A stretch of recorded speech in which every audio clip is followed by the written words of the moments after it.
it was an attempted coup that was happening at the Capitol that day. The indifference shown to my colleagues is disgraceful. Capitol Hill police officers emotional and not holding back in their testimony in front of the House committee investigating the January 6th insurrection. CBS News senior investigative correspondent Catherine Herridge is in Washington for us tonight. Catherine, thanks so much for taking the time to speak with me. You've been following the attack on the Capitol since the very beginning. I remember covering it live on television that day. What was your impression of today's hearing? Well, Paula, the testimony today had a tremendous emotional impact. We've seen the videos before, we've read the stories, but somehow combining that very raw and graphic video with the stories of the men who lived it revealed the violence on January 6th in a very impactful way. We listened to these men describe how they were beaten and attacked by their fellow citizens. You could hear it in their voices, often strained and anxious. You could see it, the fear and the ripple effect of the trauma in their eyes, and at times they simply broke down and cried.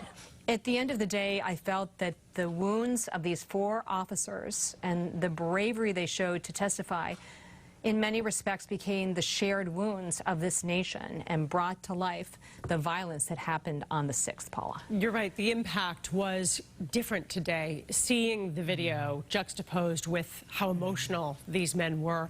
What's next for the Select Committee in this process? Well, the chairman has already indicated that he is considering an additional session of testimony in August. That would mean House members on the Select Committee would have to come back to Washington away from their home districts.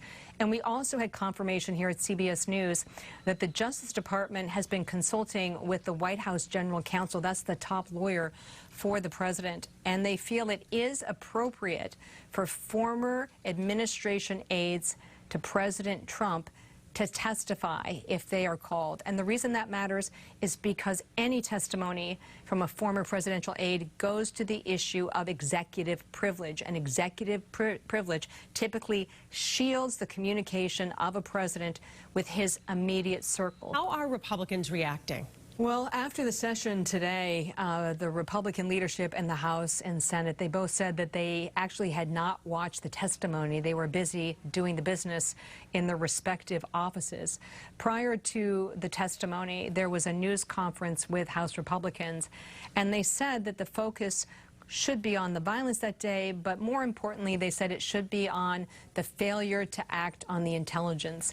Based on my reporting here at CBS News, the system really was blinking red here in Washington, and there were threats right up to the night before the attack. But as we heard from one of the officers today, they had no warning from their chain of command that there could be trouble, and they found themselves just absolutely outnumbered and without the kind of tools that they needed to protect themselves and to protect the Capitol, Paula. And as so many of us who've been to Washington, D.C. many times in our lives have commented, it was surprising. That is the biggest mystery that remains, the lack of preparation to help these Capitol police officers. Catherine Herridge, CBS News, senior investigative correspondent, thank you so much.